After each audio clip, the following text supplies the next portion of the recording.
So yun na nga, magandang araw mga kananay. Ako nga ay may bagong natuklasan at masarap na kainan. At dito lang matatagpuan sa May Pulo bago magtulay.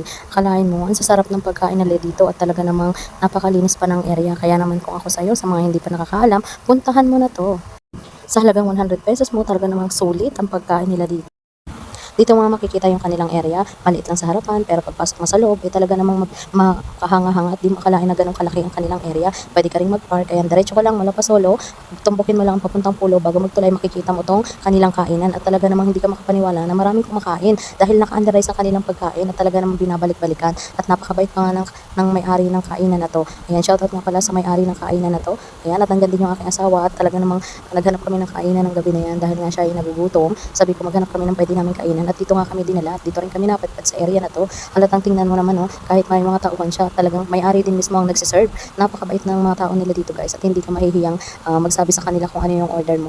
Akalain mo sa 100 plus pesos mo, andi gravy na, andi rice pa. Ayan, at meron pa nga silang pasabaw dyan. Talaga naman sabaw pa lang malasa na at mapapaulit ka pa talaga. Kaya naman yung mga naghahanap ng mga kainan dyan, lalo na sa madaling araw, aba, napakalapit lang at inyo ng puntahan.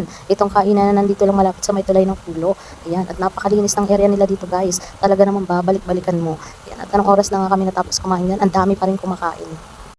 At ayun pa nga sa may-ari, meron silang upcoming 5 years anniversary na. Pagsi-celebrate na nga pala sila ng 5 years anniversary ngayong this coming March 28. Ayan, at sabi nga ng may-ari, invited tayo sa kanilang upcoming 5 years anniversary. So napakabait po ng may-ari ng resto na to. At talaga namang babalik-balikan mo nga naman dahil sa sulit at masarap ng pagkain, aba, abot kaya pa ng bulsa. So ayan, invite nga tayo ng may-ari dito dahil pwedeng kung ayaw mo ng maingay, may private area kasi sila dito or pang family. Ayan, so pwede kayo dito, pwede kayo magkwentuhan habang kumakain. At doon sa may bandang dulo, hindi mo akalain na meron pa palang area doon na pwede magbakasyon, pwede mag-birthday o kahit anong any occasion. At meron pa ring taas yan guys. Ayan, invite tayo ng may-ari dyan para tingnan at ipakita sa atin yung lawak ng kanilang area. At ayan, ayusin nga daw nila yan bago mag-anniversary. Dahil yung taas na yun is pwedeng wedding occasion or birthday celebration. So pwede dito kasi malawak ang area nila. Maliit lang sa harap pero hindi makalain na ganito pala kalaki yung area nila pagdating sa loob at hanggang dulo yung area nila na talaga namang hindi ka kukulangin lalo kung maraming customer. Talaga.